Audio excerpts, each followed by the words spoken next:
ये जो है हमारा कंक्लूजन पार्ट है। जो एक बढ़ता हुआ गुस्सा था कॉलोनियल गवर्नमेंट के अगेंस्ट, वो बहुत सारे अलग अलग ग्रुप्स और इंडियन क्लासेस को साथ में ला रहा था एक कॉमन संघर्ष के लिए। ये संघर्ष था आजादी के लिए। और ये कब की बात है? जब फर्स्ट हाफ था 20th सेंचुरी। कांग्रेस उस टाइम पे महात्मा गांधी की लीडरशिप में थी और इन्होंने जो है लोगों की जो दुख थे, परेशानियां थी, उनको चैनलाइज करने की कोशिश करी, मूवमेंट्स ऑर्गेनाइज करके इंडिपेंडेंस की। ऐसे मूवमेंट्स की मदद से नेशनलिस्ट जो थे उन्होंने जो है एक नेशनल यूनिटी को बनाने की कोशिश की।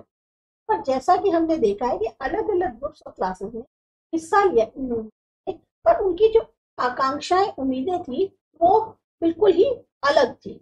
अब जैसे हर एक की परेशानियां बहुत सारी थी, ऐसे ही फ्रीडम जो कॉलोनियल रूल से था, वो भी अलग अलग लोगों के लिए अलग अलग मायने रखता था। किसी को किसी तरीके से आजादी चाहिए थी, किसी को किसी तरीके।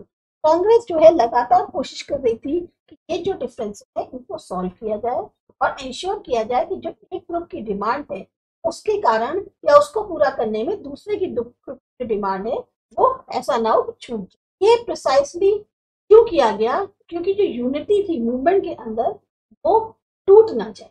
बेसिकली उन लोग की कोशिश ये थी। नहीं तो होता क्या था कि अगर एक की डिमांड पूरी कर दी, दूसरे की नहीं करी, तो मूवमेंट के दौरान बहुत बार ऐसा भी हुआ कि यूनिटी टूट जाती। हाईएस्ट पॉइंट जो कांग्रेस की एक्टिविटी और नेशनलिस्ट यूनिटी के थे, उसमें जो है बहुत बार ऐसा हुआ कि दौर देखने को मिले जब लोगों की एकता नहीं थी या ग्रुप्स के आपस में ही जो है बहुत ज्यादा मनमुटाव हुआ।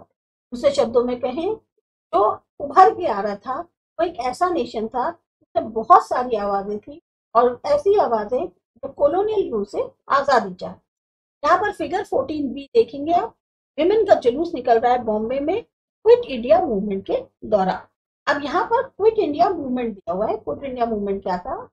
क्रिप्स मिशन के फेलियर के कारण और जो वर्ल्ड वॉर 2 था उसके असर से बहुत ज्यादा असंतोष फैल गया इंडिया।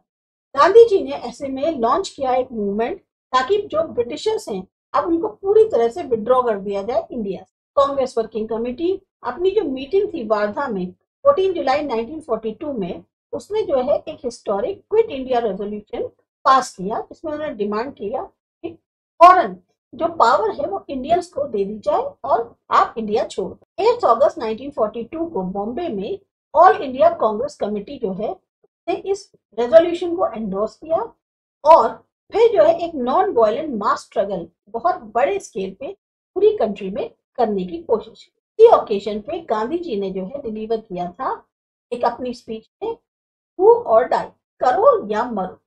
ये जो कॉल था क्विट इंडिया का, इसने पूरी की पूरी जो स्टेट मशीनरी थी उसको खड़ा कर दिया बड़े बड़े कंट्रीज में कि लोग जो है अपने आप को इस मूवमेंट में खुद अपनी इच्छा से ऐड करना चाह रहे। लोगों ने हड़तालें करी, डिमॉन्स्ट्रेशंस किए, जुलूस निकाले, इसके अलावा नेशनल सॉन्ग्स गाए जा रहे थे, स्लोगन्स निकल रहे थे। मूवमेंट जो है वो एक बहुत बड़ा मास मूवमेंट था।